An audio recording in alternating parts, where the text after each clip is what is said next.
Hello and welcome to the sixth in this series of training videos on measuring results in the public sector.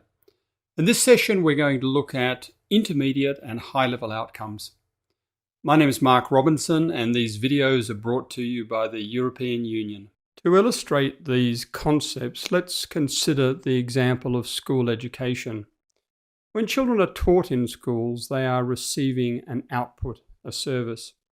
By delivering that output, we hope that they become better educated, and having well-educated young people is an outcome of school education.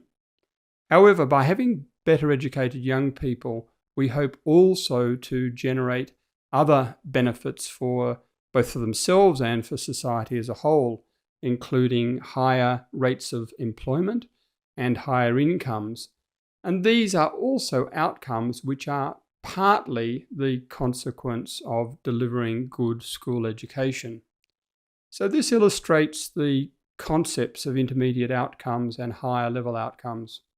Having better educated young people is a more direct consequence of delivering good school education. Higher employment and incomes, on the other hand, is a more indirect outcome which arises as a consequence of achieving the outcome of better educated young people.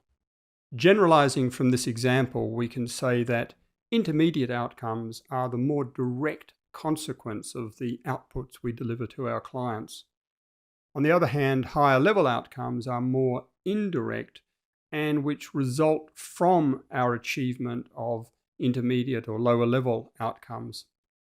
Higher level outcomes often tend to be the outcomes which matter most for individuals and society.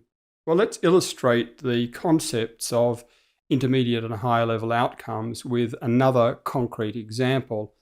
In this case, we're going to look at a preventative health program, the aim of which is to reduce smoking. Well, the higher level outcome of such a program is to reduce the number of people developing smoking-related diseases. In order to achieve this, a range of outputs will be delivered. Let's focus on a public awareness campaign, components of which might include ads on radio and television, pamphlets in doctors' surgeries and elsewhere, public meetings, and a range of other measures. Now, these are the outputs. In order to get to the higher level outcome of fewer people developing smoking-related diseases, we need firstly to achieve through this public awareness program a greater awareness of the health dangers of smoking. And if we achieve this, this is the first intermediate outcome that we're achieving as a result of this program. If awareness of the health dangers of smoking increases, then fewer people will hopefully take up smoking.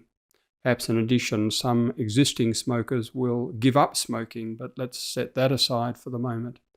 So fewer people taking up smoking is a further intermediate outcome.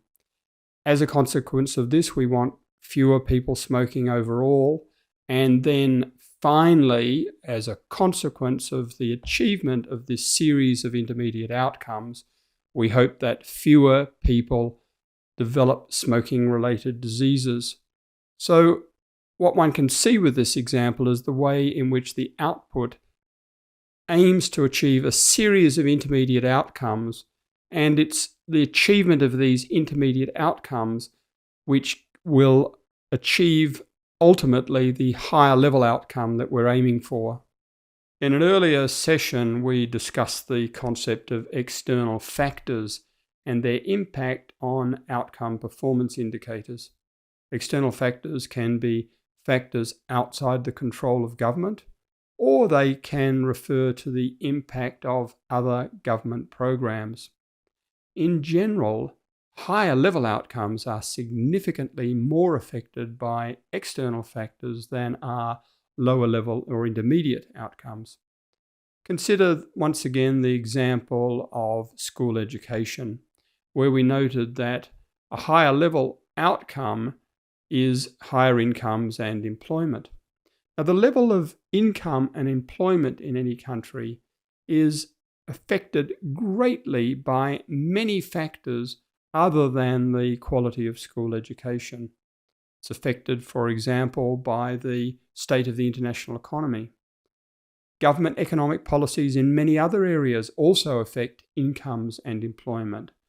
So the level of influence of school education over these high-level outcomes of incomes and employment is in some ways rather indirect and limited. By contrast, the direct outcome of student knowledge, in other words, outcomes such as higher literacy and numeracy, are significantly less affected by external factors. Certainly, student knowledge outcomes are affected to some extent by external factors such as the quality of parenting and the social background of students.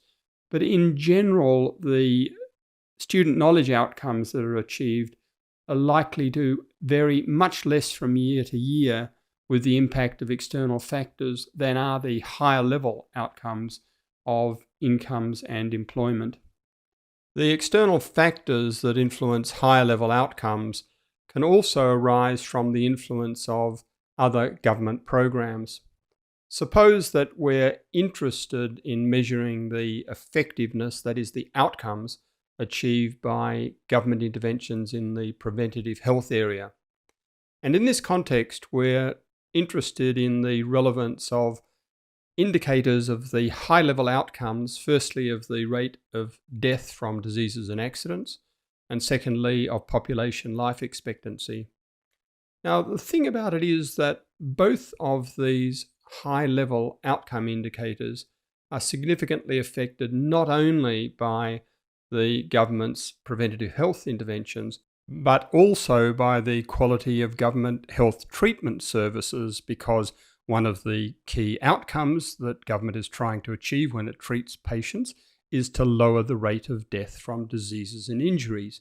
And this in turn will translate, along with the preventative interventions, into fewer deaths from accidents and diseases and increased life expectancy. So the implication of this is that when we're trying to measure the effectiveness of specific outputs or interventions, indicators of intermediate outcomes are in general going to be much better than indicators of higher level outcomes.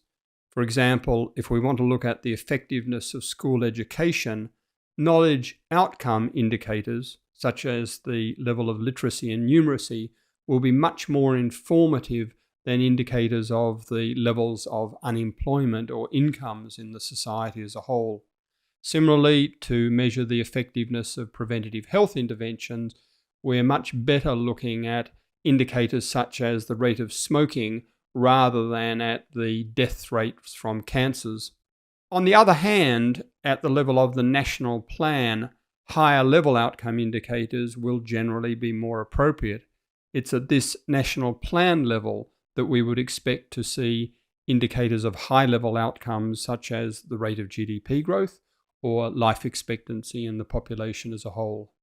A brief word in this context about the choice of outcome indicators for Uganda's National Development Plan programs. These NDP programs are very broad groupings of services provided in many cases by a number of government ministries. For example, under the umbrella of the Agro-Industrialisation NDP program. Now, for such very broad programs, the use of a number of very high-level outcome indicators is entirely appropriate.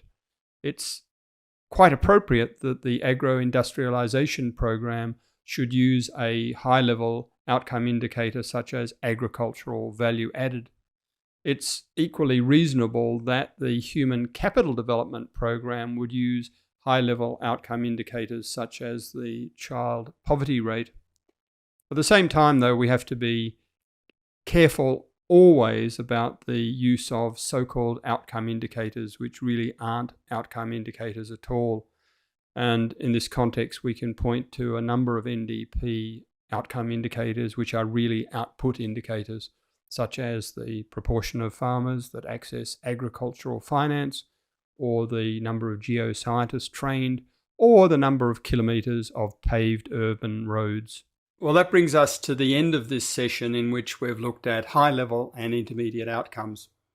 As we've seen, intermediate outcomes are the more immediate consequences of the outputs, the services that we deliver to clients, whereas high-level outcomes are the more indirect impacts. Generally speaking, high-level outcomes are much more affected by external factors, whether that means factors outside the control of government or whether it means the influence of other government programs. And that means that when we're trying to measure the effectiveness of specific outputs, we're generally much better off looking at intermediate outcome indicators rather than high-level outcome indicators.